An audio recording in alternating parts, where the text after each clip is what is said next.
As the snowflakes cover my fallen brothers, I will say this last goodbye.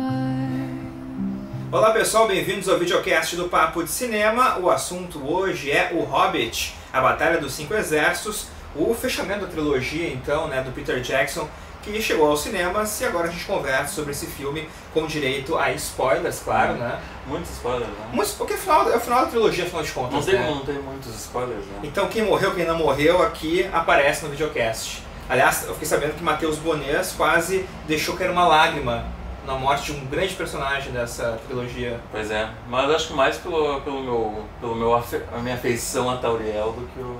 Ah, é? Pela Evangeline Lilly ali, aquele sentimento que ela estava... É. Eu achei meio piegas, na verdade, pra ser bem sincero, né? Aquela lágrima dizendo, o amor... É, na verdade o discurso foi piegas, mas eu chorei...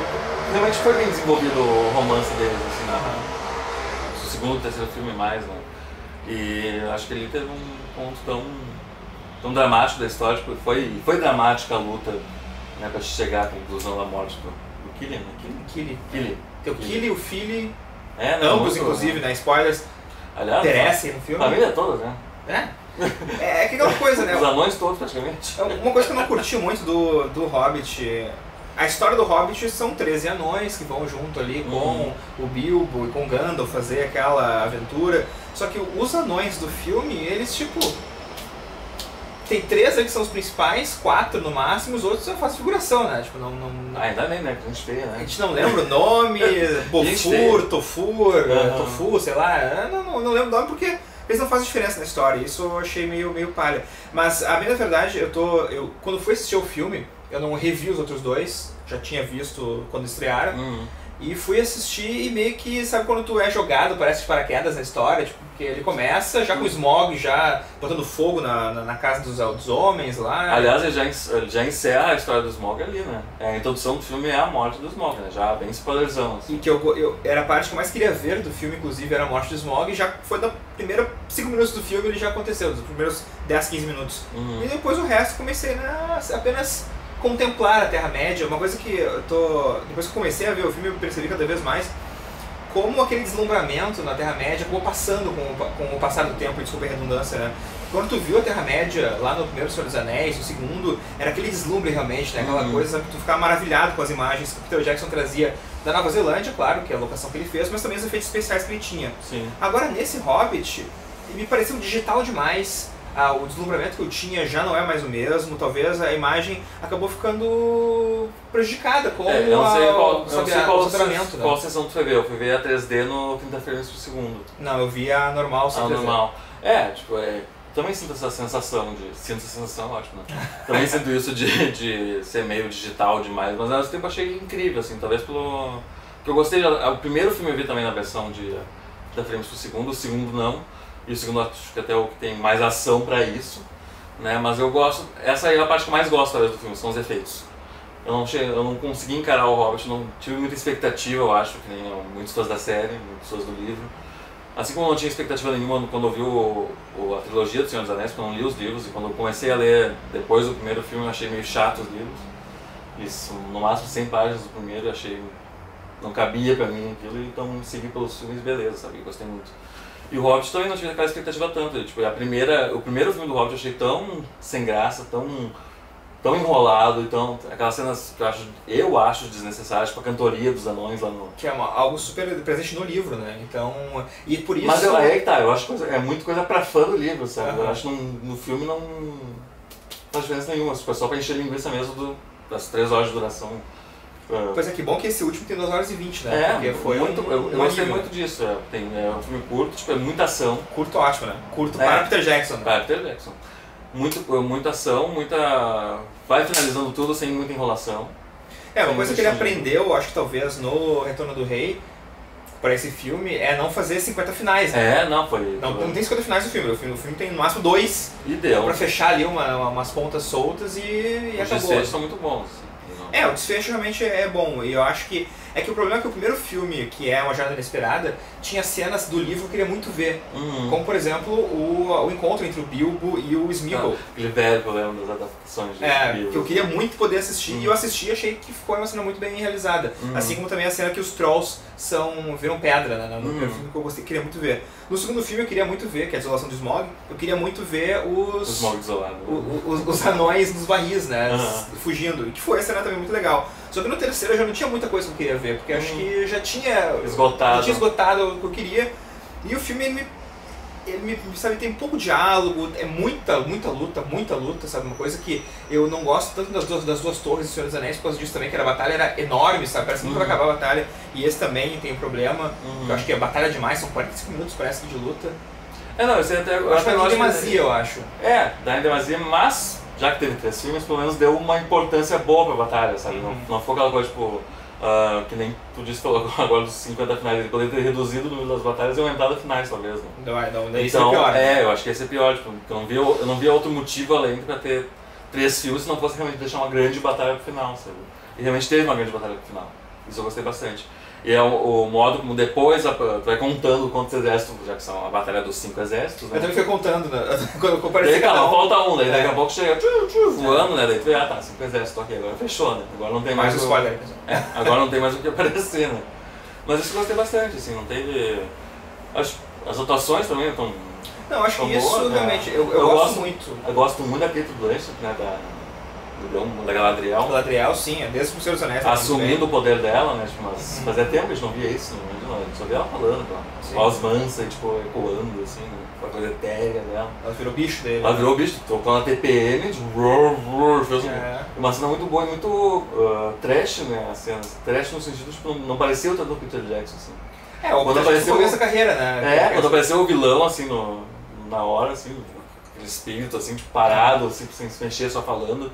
E aquele contra ele é uma coisa bem assustadora. E é legal ver o Christopher Lee, né? Obviamente com um dublê, né? Fazendo aqueles malabarismos que ele já tinha feito já no Star Wars. Ele tinha feito, né? No Star Wars, quando ele embanha sua espada de laser do Star Wars lá, o seu sabre de luz. E é curioso, claro, o elenco é ótimo, né? Tipo, eu gosto muito do Bilbo, eu gosto muito do Martin Freeman fazendo Ele é muito Bilbo. bom, né? Eu gosto daquele largo texto. Eu gosto desse ator, ele é muito bom. Ele tem uma... eu me identifico muito mais... Essa é uma coisa que eu gosto do Hobbit. Eu gosto muito mais do Bilbo, talvez, do que do Frodo. Porque eu acho o Elijah Wood tão sem sal, assim, tão sem graça na hora de atuar. O personagem também, ele tava sofrendo, ele sofre o filme todo, né? A trilogia toda ele fica sofrendo. E o Bilbo é muito mais ativo, na verdade. Sim, o Bilbo, exato. Ele é muito mais carismático, né? E o Martin Freeman é carismático também e ele tem um jeito de atuar que ele não é uma coisa... um hobbit bobo, sabe? Tu vê que ele tem uma coisa... Ele tem uma naturalidade, eu acho, de dar o texto, que é gostoso de ver ele atuando. É que já pegou um ator, tipo, um bom ator já comprovado, né?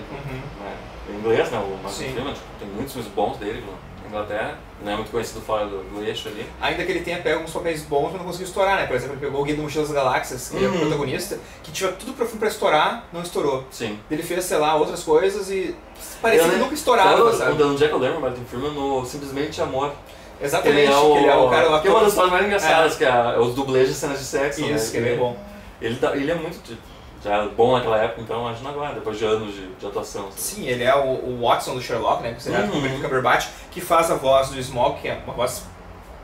Aliás, como ele gosta de fazer vilão, né? Porque tem um potencial para vilão, que é uma coisa, né? Sim. O Benedict, seja em carne e osso ou em voz, né? E desse filme também eu gostei muito do Richard Armitage, né? Que faz o anão, o Thorin escuro de carvalho. Porque ele tem aquela função de... Ele é, digamos, o herói da história, um dos heróis da história, só que ele tem aquela doença da montanha que faz ele virar cego pelo poder, pelo ouro.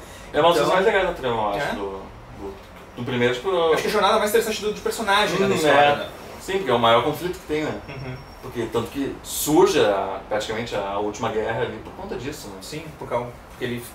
Uma birra, né? É uma birra. Não vou dar meu ouro e tal, mas tu deu a palavra, mas não vou dar e...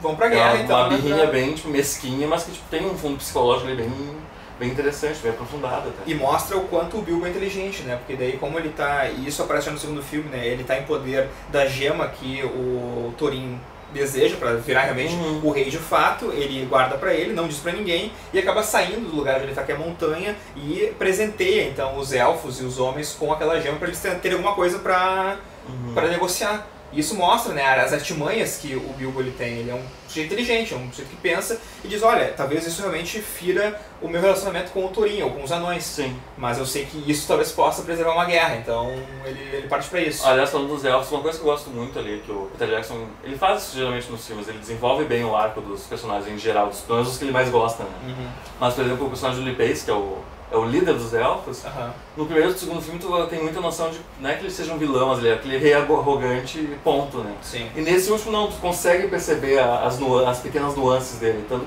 principalmente na relação com a Tauriel, né? E com o filho, óbvio, né? Com o Legolas. Mas com a Tauriel, principalmente, porque ele primeiro questiona o amor dela pelo anão e no final, quando ele já tá morto, né? No spoiler que ele já falou, ele realmente vê que ela gostou e, tipo, e solta uma fera até acolhedora pra ela, né? Tipo, então tu vê, tipo, o cara é arrogante, mas ele ainda tem um senso de... ainda tem um senso dentro dele, não é tão ruim o cara, assim. Tipo, eu gosto desse arco que o Jackson faz com ele. Mas aquela vontade também de querer realmente ligar, né, o Hobbit com o Senhor dos Anéis, tem uma ligação óbvia, afinal de contas é um prequel, né? Mas tipo, de querer dizer, procure lá então o homem, um sujeito chamado Passo Largo. Tipo, poxa, na época que a história tá passando, será que o Passo Largo ele já era uma pessoa que... Ainda que eu sei que a história, tipo, que os homens também não são...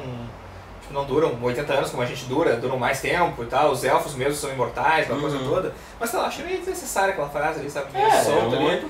É muito por fã, né? Pra dizer, é só o Aragorn e tal, pra citar o Aragorn.